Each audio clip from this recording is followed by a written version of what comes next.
Good day to you. So 2 days after the British Declaration of Freedom, let's just have a little look at what it has brought us so far. Well, hours after the Brexit vote, the BBC started lying to the public, deliberately, about currency crash.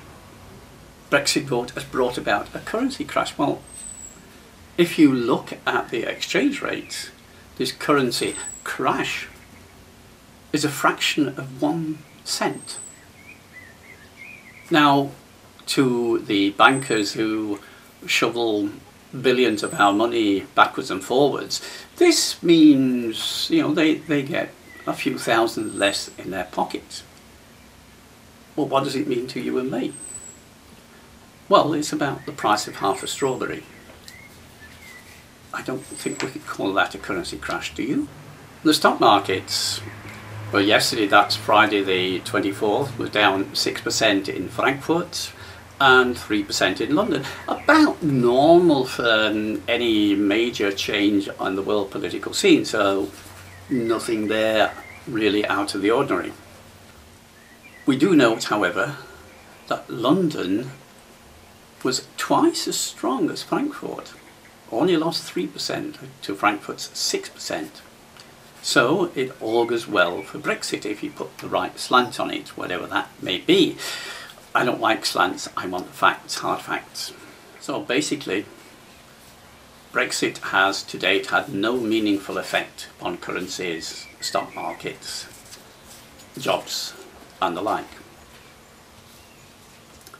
Now, there now follows a 2-year cooling off period, and during this cooling off period, EU law is still valid.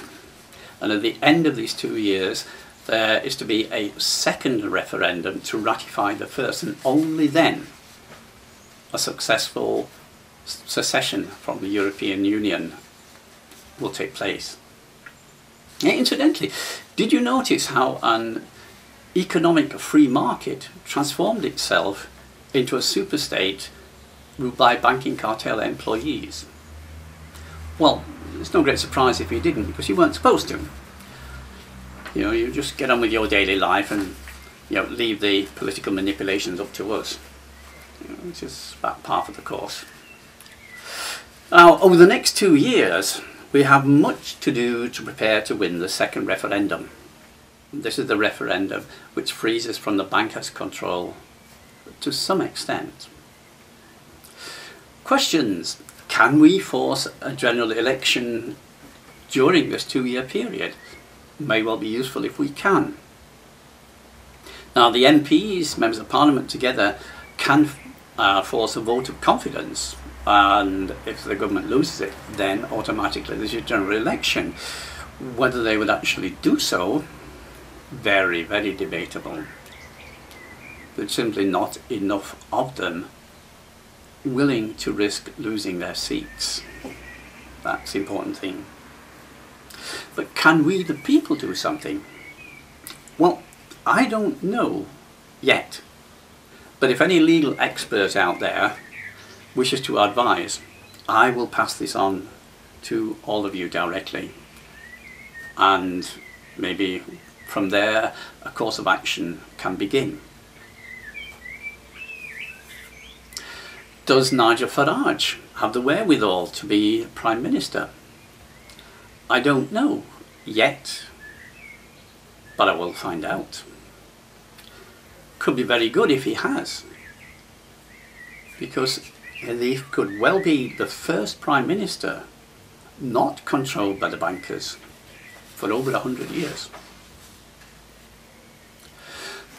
Just be aware that the establishment will lie to you as they always have done, and will manipulate you just as they always have done. And remember that Rockefeller owns, through a variety of masks and hidden links, 98% of the British press. So don't expect impartiality there. What we must do is set up our own independent news and information channels so that the truth may win. So Brexit 1 is not the end. It's not even the beginning of the end.